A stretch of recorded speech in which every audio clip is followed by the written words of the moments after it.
Take a thrill ride into a world stranger than science fiction, where you play the game by breaking some rules, where a new view of the universe pushes you beyond the limits of your wildest imagination. This is the world of string theory, a way of describing every force and all matter, from an atom to Earth to the end of the galaxies, from the birth of time to its final tick, in a single theory, a theory of everything. Our guide to this brave new world is Brian Greene, the best-selling author and physicist. And no matter how many times I come here, I never seem to get used to it. Can he help us solve the greatest puzzle of modern physics? That our understanding of the universe is based on two sets of laws that don't agree. Resolving that contradiction eluded even Einstein, who made it his final quest. After decades, we may finally be on the verge of a breakthrough. The solution is strings. Tiny bits of energy vibrating like the strings on a cello. A cosmic symphony at the heart of all reality. But it comes at a price. Parallel universes and 11 dimensions, most of which you've never seen. We really may live in a universe with more dimensions than meet the eye. People who've said that there are extra dimensions of space have been labeled crackpots or people who are bananas. A mirage of science and mathematics? Or the ultimate theory of everything? If string theory fails to provide a testable prediction, then nobody should believe it. Is that a theory of physics or a philosophy? One thing that is certain is that string theory is already showing us that the universe may be a lot stranger than any of us ever imagined. Coming up tonight, the undeniable pull of strings. The atmosphere was electric. String theory goes through a revolution of its own. 5 different string theories. And reveals the new shape of things to come. Perhaps we live on a 3-dimensional membrane. Our universe might be like a slice of bread. We're trapped on just a tiny slice of the higher dimensional universe. That's actually a problem. Watch The Elegant Universe right now.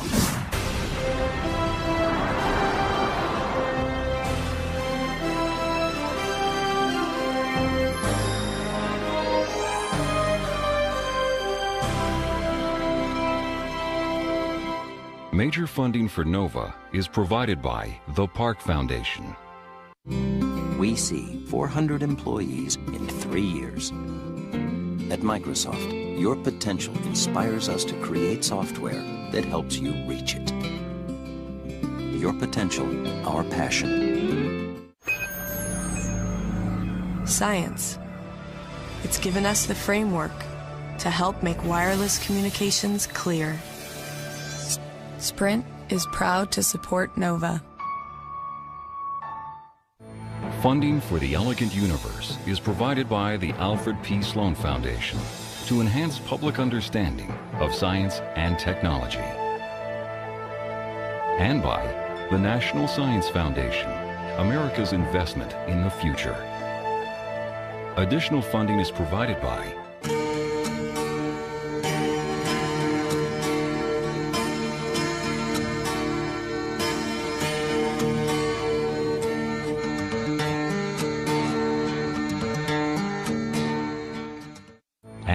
the George D. Smith Fund and the U.S. Department of Energy, fostering science and security. Major funding for NOVA is also provided by the Corporation for Public Broadcasting and viewers like you. Thank you.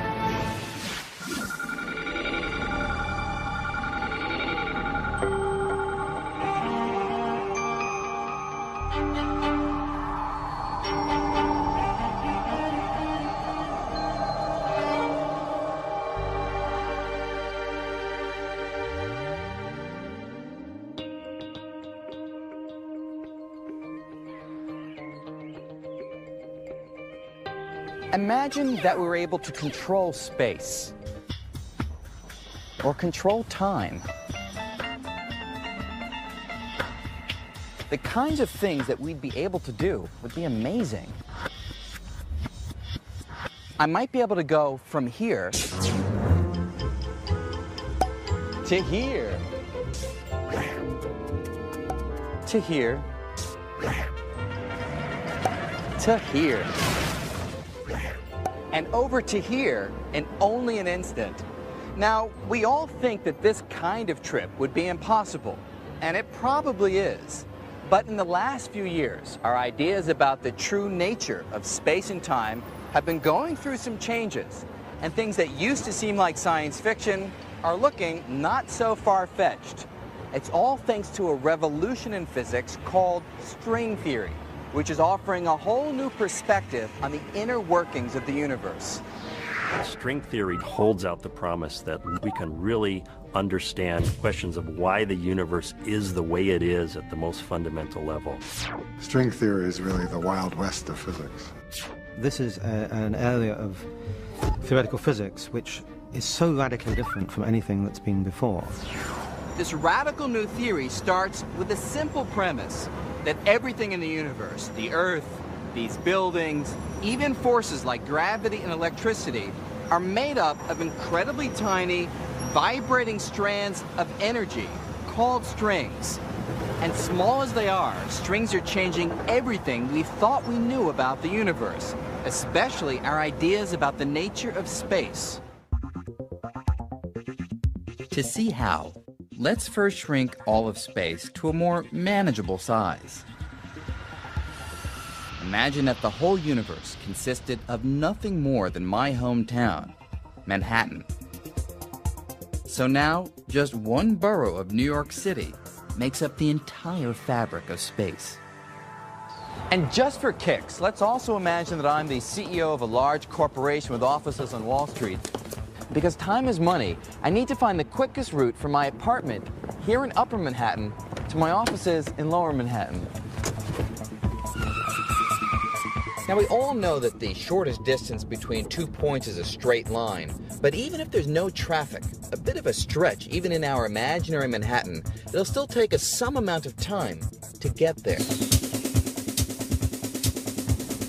By going faster and faster, we can reduce the travel time, but because nothing can go faster than the speed of light, there's a definite limit to how much time we can cut from our journey.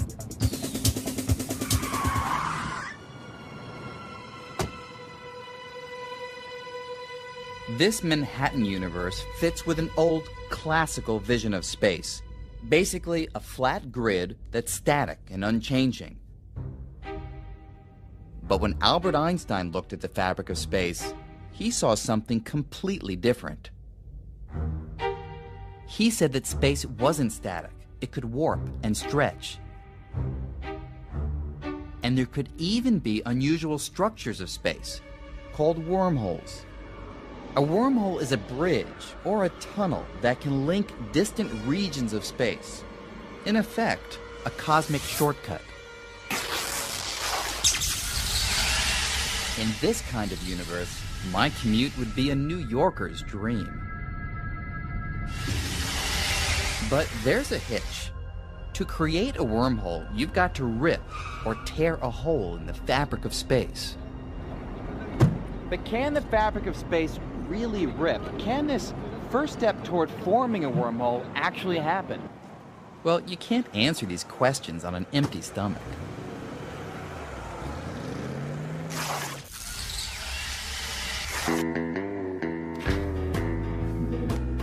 Turns out that by looking at my breakfast, coffee and a donut, we can get a pretty good sense of what string theory says about whether the fabric of space can tear.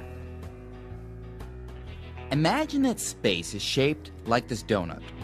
You might think that it would be very different from a region of space shaped like this coffee cup. But there's a precise sense in which the shape of the donut and the coffee cup are actually the same, just a little disguised.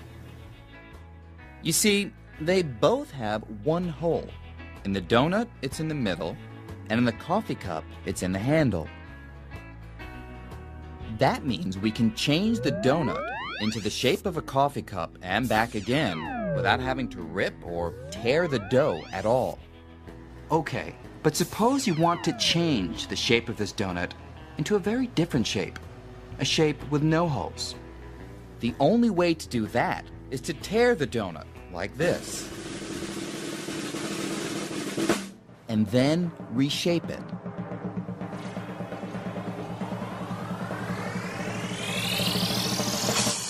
Unfortunately, according to Einstein's laws, this is impossible. They say that space can stretch and warp, but it cannot rip. Wormholes might exist somewhere fully formed, but you could not rip space to create a new one over Manhattan or anywhere else.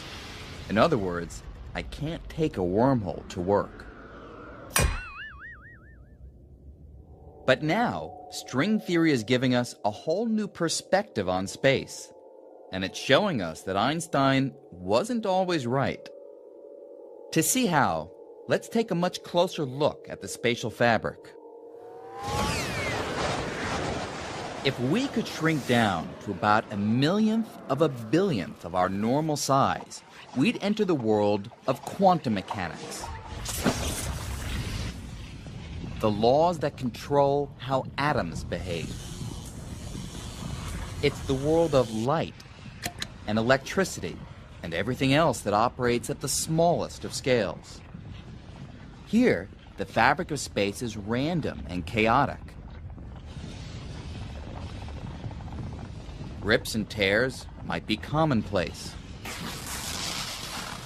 But if they were, what would stop a rip in the fabric of space from creating a cosmic catastrophe? Well, this is where the power of strings comes in. Strings calm the chaos. And as a single string dances through space, it sweeps out a tube.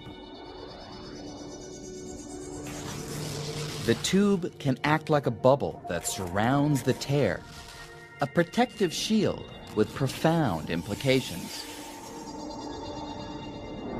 Strings actually make it possible for space to rip.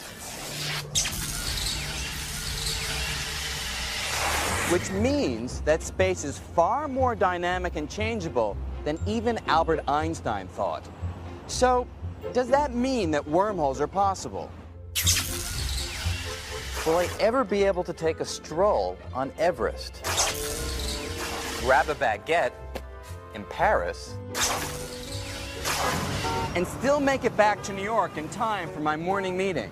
It would be kind of cool, though it's still a very distant possibility. But one thing that is certain is that string theory is already showing us that the universe may be a lot stranger than any of us ever imagined. For example, string theory says we're surrounded by hidden dimensions, mysterious places beyond the familiar three-dimensional space we know.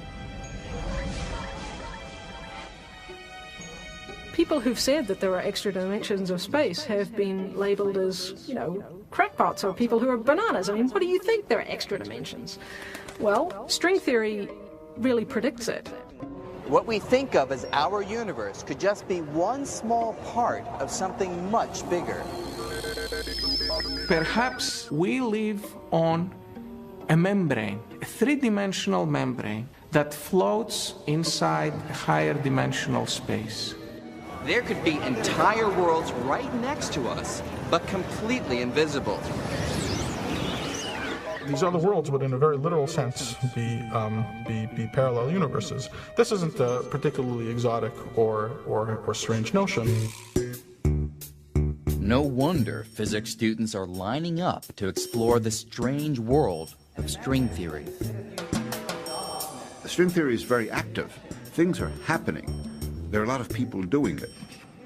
Most of the young kids, given the choice, at a ratio of something like 10 to 1, they will go into string theory. But strings weren't always this popular.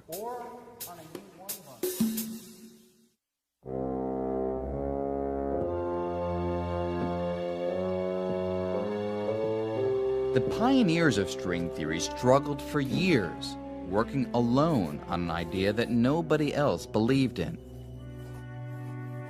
Here's the gist of it. For decades, physicists believed that the tiniest bits inside an atom were point particles. Flying around the outside were the electrons, and inside were protons and neutrons, which were made up of quarks. But string theory says that what we thought were indivisible particles are actually tiny vibrating strings.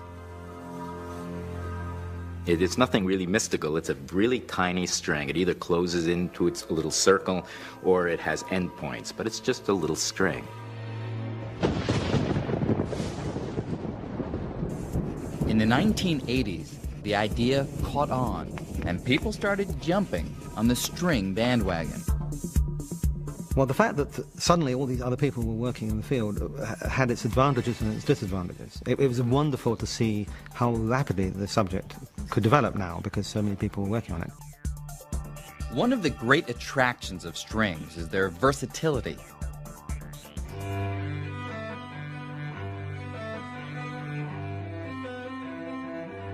Just as the strings on a cello can vibrate at different frequencies, making all the individual musical notes, in the same way, the tiny strings of string theory vibrate and dance in different patterns, creating all the fundamental particles of nature. If this view is right, then put them all together and we get the grand and beautiful symphony that is our universe.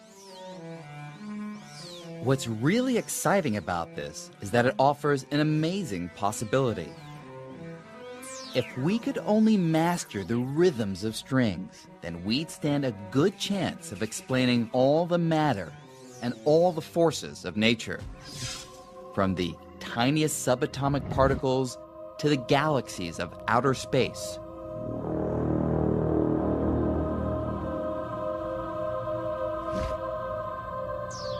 This is the potential of string theory, to be a unified theory of everything.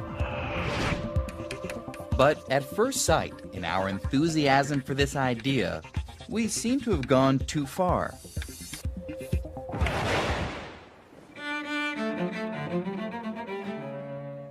Because we didn't produce just one string theory, or even two. We somehow managed to come up with 5. 5 different string theories, each competing for the title of the theory of everything. And if there's going to be the fundamental theory of nature, there ought to be one of them. I suppose a number of string theorists thought, oh, that's fantastic, that's wonderful, and maybe one of these will end up being the right theory of the world. And yet there must have been a little nagging voice at the back of their head that said, well, why are there 5? With 5 competing players, the stage of string theory was looking a little crowded. The 5 theories had many things in common. For example, they all involved vibrating strings, but their mathematical details appeared to be quite different. Frankly, it was embarrassing. How could this unified theory of everything come in 5 different flavors? This was a case where more was definitely less. But then, something remarkable happened. This is Ed Witten. He's widely regarded as one of the world's greatest living physicists, perhaps even Einstein's successor. Ed Witten is a very special person in the field. He clearly has a grasp, particularly of the underlying mathematical principles, which is far greater than most other people. Well, you know, we all think we're very smart, and he's so much smarter than the rest of us. In 1995, string theorists from all over the world gathered at the University of Southern California for their annual conference. Ed Witten showed up at Strings 95 and rocked their world. I was really trying to think of something that would be significant for the occasion. And actually, since 5 string theories was too many, I thought I would try to get rid of some of them.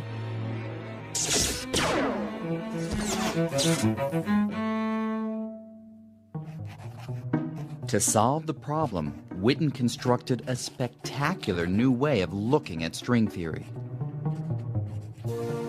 Ed announced that he had thought about it, and moreover, he had solved it. He was going to tell us the solution to every string theory in every dimension, which was an enormous claim. But coming from Ed, it was not so surprising. The atmosphere was electric because all of a sudden, string theory, which had been going through kind of doldrums, was given an incredible boost, a shot in the arm. Ed Witten gave his famous lecture, and he said a couple of words that got me interested. And for the rest of the lecture, I got hooked up on the first few words that he said and completely missed the point of his lecture. I remember I had to give the talk after him, and I was kind of embarrassed too. Ed Witten just blew everybody away. Ed Witten blew everybody away because he provided a completely new perspective on string theory.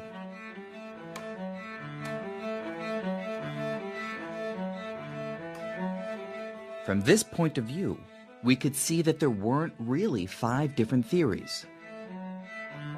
Like reflections in a wall of mirrors, what we thought were 5 theories turned out to be just 5 different ways of looking at the same thing.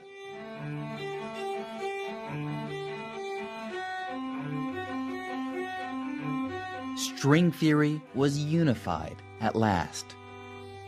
Witten's work sparked a breakthrough so revolutionary that it was given its own name, M theory, although no one really knows what the M stands for. What is the M for? M theory. M theory. M theory. M theory. M theory. M theory is a theory. I don't actually know what the M stands for. Well, the M has... I've heard many descriptions. Mystery theory, magic theory. It's the mother theory. Matrix theory. Monstrous theory. I don't know what Ed meant. M stands for magic, mystery, or matrix, according to taste. I suspect that the M is an upside-down W for Witten. Some cynics have occasionally suggested that M may also stand for murky, because our level of understanding of the theory is in fact so primitive. Maybe I shouldn't have told you that one. Whatever the name, it was a bombshell. Suddenly, everything was different. There was a lot of panic, if you like, realizing that big things were happening and all of us not wanting to get left behind in this new revolution of string theory. After Witten's talk, there was renewed hope that this one theory could be the theory to explain everything in the universe. But there was also a price to pay. Before M theory, strings seemed to operate in a world with 10 dimensions. These included 1 dimension of time, the 3 familiar space dimensions, as well as 6 extra dimensions, curled up so tiny that they're completely invisible. Well, we think these extra dimensions exist because they come out of the equations of string theory. Strings need to move in more than 3 dimensions. And that was a shock to everybody, but then we learned to live with it. But M theory would go even further, demanding yet another spatial dimension, bringing the grand total to 11 dimensions. We know that there have to be 11 dimensions for this theory to make sense. So there must be 11 dimensions. We only see 3 plus 1 of them. How is that possible? For most of us, it's virtually impossible to picture the extra higher dimensions. I can't. And it's not surprising. Our brains evolved sensing just the 3 spatial dimensions of everyday experience. So, how can we get a feel for them? One way is to go to the movies.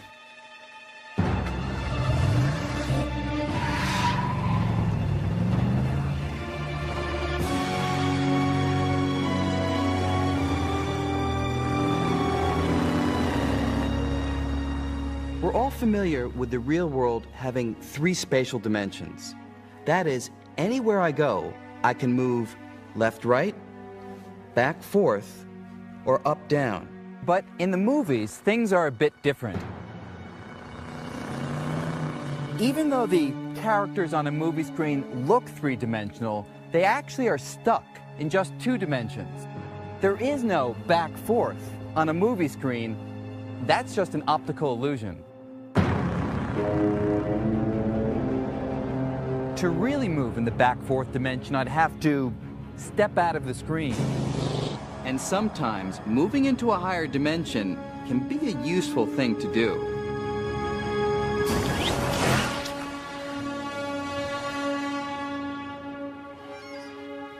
So, dimensions all have to do with the independent directions in which you can move. They're sometimes called degrees of freedom. The more dimensions or degrees of freedom you have, the more you can do. That's right. And if there really are 11 dimensions, then strings can do a lot more too. People found fairly soon that there were objects that lived in these theories, which weren't just strings, but were larger than that. They actually looked like membranes or surfaces. The extra dimension Witten added allows a string to stretch into something like a membrane, or a brain for short. A brain could be three-dimensional, or even more. And with enough energy, a brain could grow to an enormous size, perhaps even as large as a universe. This was a revolution in string theory. String theory has gotten much more baroque. I mean, now there are not only strings, there are membranes. People go on calling this string theory, but the string theorists are not sure it really is a theory of strings anymore. The existence of giant membranes and extra dimensions would open up a startling new possibility. That our whole universe is living on a membrane inside a much larger, higher dimensional space. It's almost as if we were living inside a loaf of bread.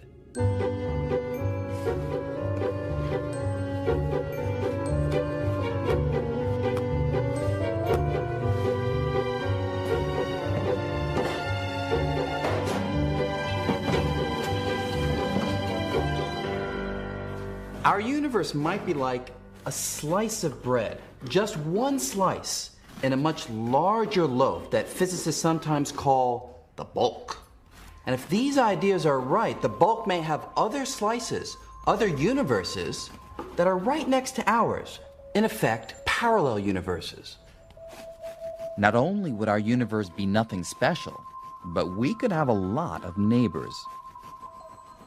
Some of them could resemble our universe. They might have matter and planets and, who knows, maybe even beings of a sort. Others could certainly be a lot stranger. They might be ruled by completely different laws of physics. Now, all of these other universes would exist within the extra dimensions of M-theory, dimensions that are all around us. Some even say they might be right next to us, less than a millimeter away. But if that's true, why can't I see them or touch them? If you have a brain living in a higher dimensional space and your particles, your atoms, cannot get off the brain, it's like trying to reach out, but you can't touch anything. It might as well be on the other end of the universe.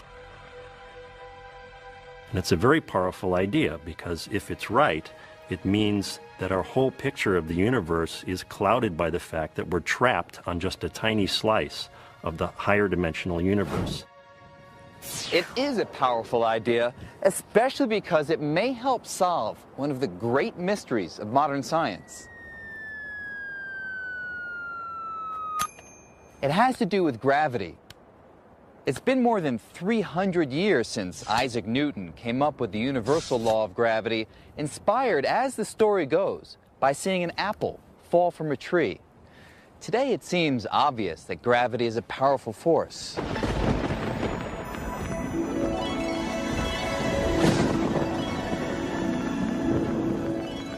It would seem to most people that gravity is a very important force. It's very strong. It's very hard to get up in the morning, stand up. And when things fall, they break because gravity is strong. The fact of the matter is that it's not strong. It's really a very weak force. Gravity pulls us down to the Earth and keeps our Earth in orbit around the Sun. But in fact, we overcome the force of gravity all the time. It's not that hard. Even with the gravity of the entire Earth pulling this apple downward, the muscles in my arm can easily overcome it. And it's not just our muscles that put gravity to shame. Magnets can do it too, no sweat. Magnets carry a different force, the electromagnetic force. That's the same force behind light and electricity. It turns out that electromagnetism is much, much stronger than gravity. Gravity, in comparison, is amazingly weak. How weak? The electromagnetic force is some 1,000 billion times stronger. That's a 1 with 39 zeros following it. The weakness of gravity has confounded scientists for decades. But now, with the radical world of string theory, filled with membranes and extra dimensions, there's a whole new way to look at the problem. One way of approaching the question of why gravity is so weak compared to all the other forces is to turn the question completely on its head and say, no, actually, gravity isn't very weak compared to all the other forces. It just appears to be weak. It may be that gravity is actually just as strong as electromagnetism, but for some reason, we can't feel its strength. Consider a pool table, a very large pool table. Think of the surface of the pool table as representing our three-dimensional universe, although it is just two-dimensional. And think of the billiard balls as representing atoms and other particles that the universe is made out of. So here's the wild idea. The atoms and particles that make up stuff in the world around us will stay on our particular membrane, our slice of the universe, just as the billiard balls will stay on the surface of the pool table. Unless you're a really bad pool player. But whenever the balls collide, there is something that always seeps off the table. Sound waves. That's why I can hear the collision.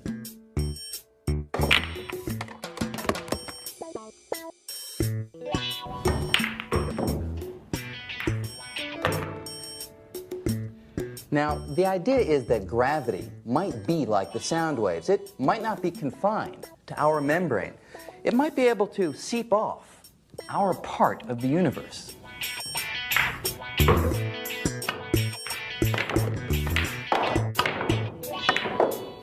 Or think about it another way.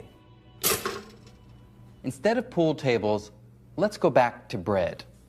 Imagine that our universe is like this slice of toast, and that you and me and all of matter, light itself, everything we see is like jelly. Now, jelly can move freely on the surface of the toast, but otherwise it's stuck. It can't leave the surface itself. But what if gravity were different? What if gravity were more like cinnamon and sugar? Now, this stuff isn't sticky at all, so it easily slides right off the surface. But why would gravity be so different from everything else that we know of in the universe? Well, it turns out that string theory, or M theory, provides an answer. It all has to do with shape.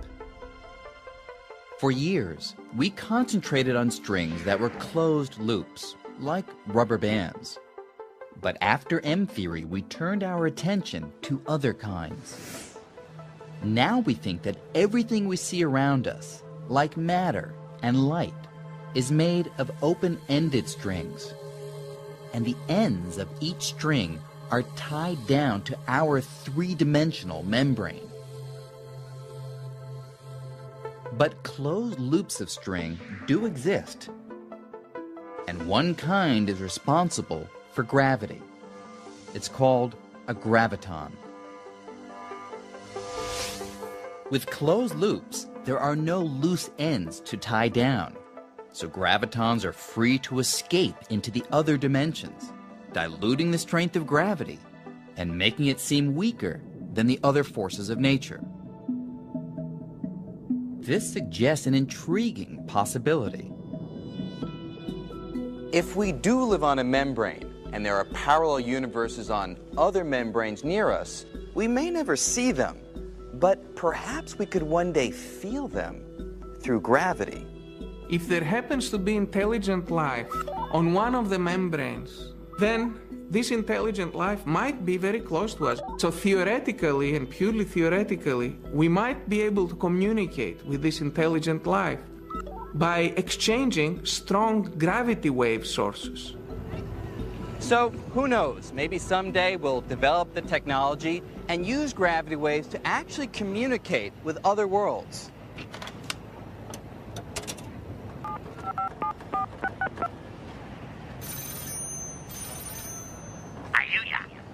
Yeah, hey, it's Brian. How you doing? Brian, Simpsons. We don't really know if parallel universes could have a real impact on us. But there is one very controversial idea which says they've already played a major role. In fact, it gives them credit for our existence. As the classic story goes, the vast universe we see today was once extremely small, unimaginably small. Then, suddenly, it got bigger. A lot bigger during the dramatic event known as the Big Bang. The Big Bang stretched the fabric of space and set off the chain of events that brought us to the universe we know and love today. But there's always been a couple of problems with the Big Bang theory. First, when you squeeze the entire universe into an infinitesimally small but stupendously dense package, at a certain point, our laws of physics simply break down. They just don't make sense anymore. The formulas we use start giving answers that are nonsensical. We find total disaster. Everything breaks down, and we're stuck. And on top of this, there's the bang itself. What exactly is that? That's actually a problem. The classic form of the Big Bang theory really says nothing about what banged, what happened before it banged, or what caused it to bang. Refinements to the Big Bang theory do suggest explanations for the bang, but none of them turn the clock back completely to the moment when everything started. Most people come at this with the naive notion that there was a beginning, that somehow space and time emerged from nothingness into somethingness. Well, I don't know about you, but I don't like nothing. Do I really believe that the universe was a big bang out of nothing? And I'm not a philosopher, so I won't say, but I can imagine to a philosopher that is a problem. But to a physicist, I think it's also a problem. Everyone admits there are problems. The question is, can string theory solve them? Some string theorists have suggested that the Big Bang wasn't the beginning at all, that the universe could have existed long before, even forever. Not everyone is comfortable with the idea. I actually find it rather unattractive to think about a universe without a beginning. It seems to me that a universe without a beginning is also a universe without an explanation. So what is the explanation? What if string theory is right, and we're all living on a giant membrane inside a higher dimensional space? One of the ideas in string theory that was particularly striking to me and suggested perhaps a new direction for cosmology is the idea of brains and the idea of brains moving in extra dimensions. Some scientists have proposed that the answer to the Big Bang riddle lies in the movements of these giant brains. It's so simple. Here's a brain on which we live, and here's another brain floating in the higher dimension. There's absolutely nothing difficult about imagining that these collide with each other. According to this idea, sometime before the Big Bang, two brains carrying parallel universes began drifting toward each other. Until all of that energy has to go somewhere. Where does it go? It goes into the Big Bang. It creates the expansion that we see, and it heats up all the particles in the universe in this big fiery mass. As if this weren't weird enough, the proponents of this idea make another radical claim. The Big Bang was not a special event. They say that parallel universes could have collided not just once in the past, but again and again. And that it will happen in the future. If this view is right, there's a brain out there right now headed on a collision course with our universe. So another collision is coming, and there'll be another Big Bang, and this will just repeat itself for an indefinite period into the future. It's an intriguing idea. Unfortunately, there are a few technical problems. Well, that was a very ingenious scenario that arose naturally within string theory. However, the good old problems creep back in again. The fact is, we don't really know what happens when two brains collide. You can wind up with the same situation we had with the Big Bang. The equations don't make sense. They have to make a lot of assumptions in their models, and I don't think they've really solved the problem of the Big Bang in string theory. If string theory is the one true theory of the universe, it will have to solve the riddle of the Big Bang.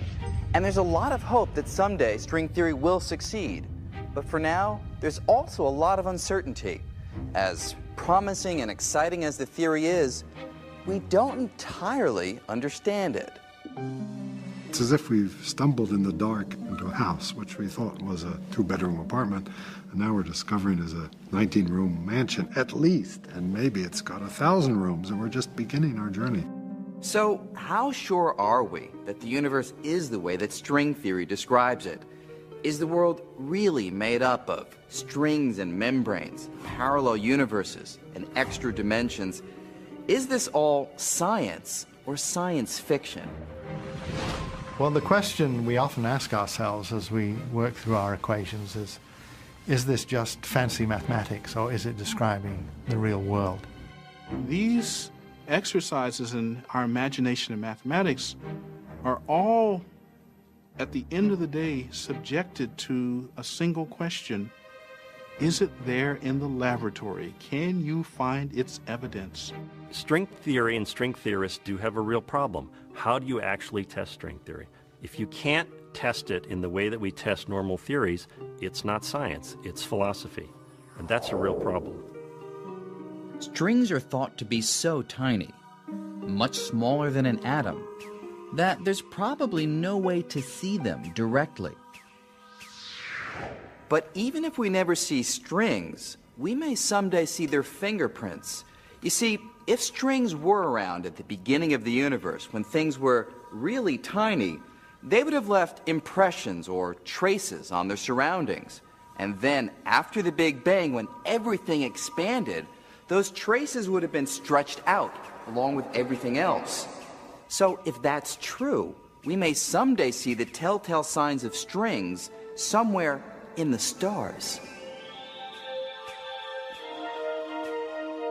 But even here on Earth, there's a chance we can detect evidence of strings. This past year in Illinois serves as command central for a lot of this research. Well, actually, the real work happens underground, where the hunt is on for evidence supporting string theory, including extra dimensions. Not too many years ago, people who talked about large extra dimensions would have been considered crackpots, to put it lightly. But all that has changed thanks to string theory.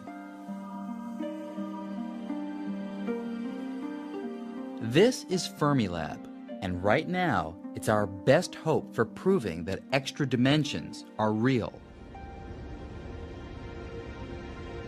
Fermilab has a giant atom smasher. Here's how it works. Scientists zap hydrogen atoms with huge amounts of electricity. Later, they strip them of their electrons and send the protons zooming around a 4-mile circular tunnel beneath the prairie. Just as they're approaching the speed of light, they're steered into collisions with particles whizzing in the opposite direction.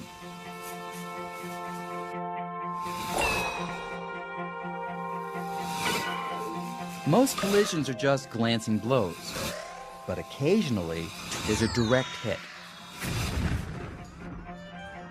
The result is a shower of unusual subatomic particles. The hope is that among these particles will be a tiny unit of gravity, the graviton. Gravitons, according to string theory, are closed loops, so they can float off into the extra dimensions. The grand prize would be a snapshot of a graviton at the moment of escape.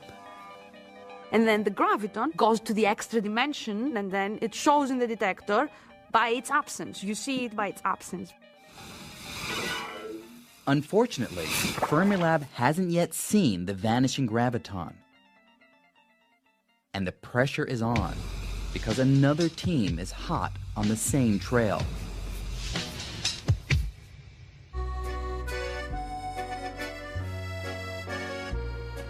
"4,000 miles away, on the border of France and Switzerland, a lab called CERN is constructing an enormous new atom smasher.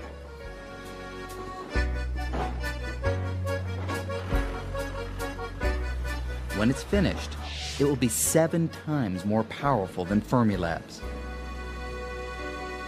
There's a great sense of urgency that every minute has to count. But eventually, CERN, our rival laboratory, will, frankly, blow us out of the water. CERN will blow Fermilab out of the water not only in the search for extra dimensions, but other wild ideas. At the top of the to-do list for both labs is the hunt for something called supersymmetry. That's a central prediction of string theory, and it says in a nutshell that for every subatomic particle we're familiar with, like electrons, photons, and gravitons, there should also be a much heavier partner called a sparticle, which so far no one has ever seen. Now, because string theory says sparticles should exist, finding them is a major priority. So it's a big discovery to find supersymmetry. That's a humongous discovery, and I think it's a bigger discovery to find supersymmetry than to find life on Mars. If we were to hear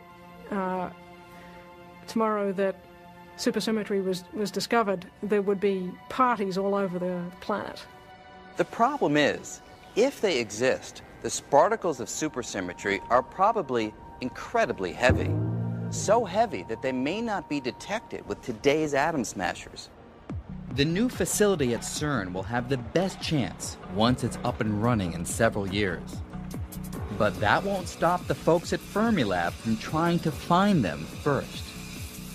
The competition is friendly and fierce at the same time. We're competing like bad dogs, essentially. And it has always been like that, and it will always be like that. We have to make sure that we don't make any mistakes, that we do absolutely the best we can do with these experiments, and take advantage of what is really one of the great golden opportunities for discovery. If we do find sparticles, it won't prove string theory, but it will be really strong circumstantial evidence that we're on the right track.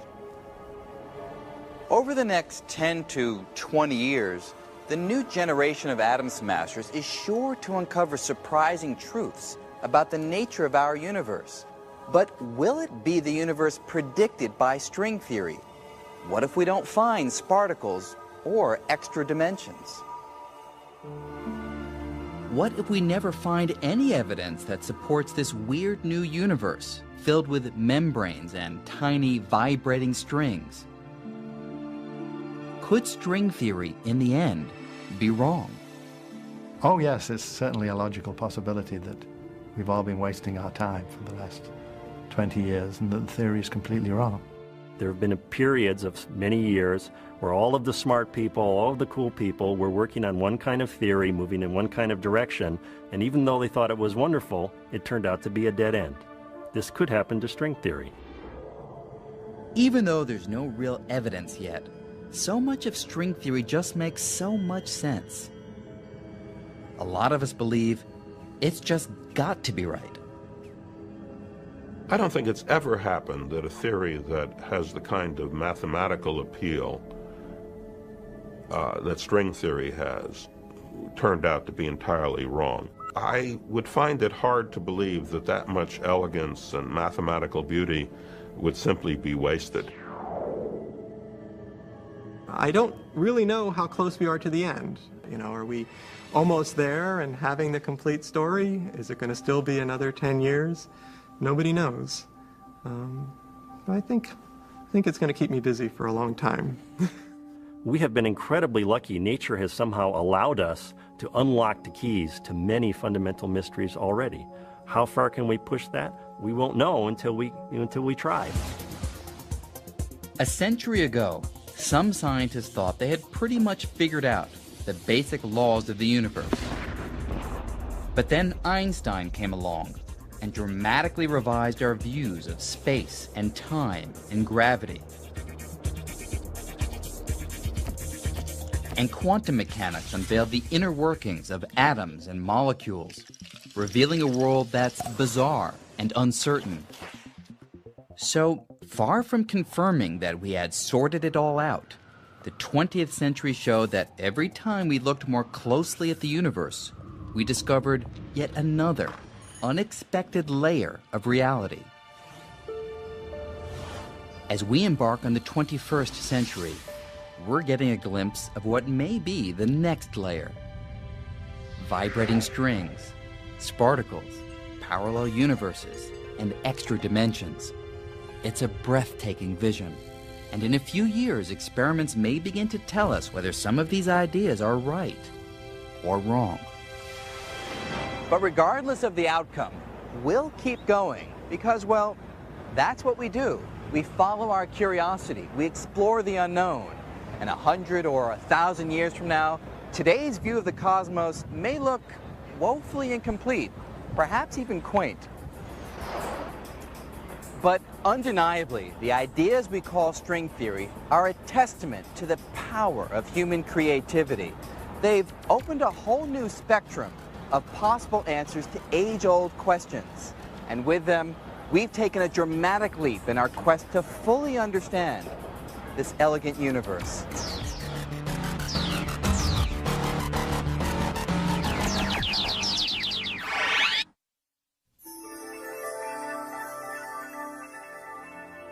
On NOVA's website, go behind the scenes with Brian Greene. Journey into the subatomic world. Play with strings. Picture other dimensions and much more. Find it on pbs.org.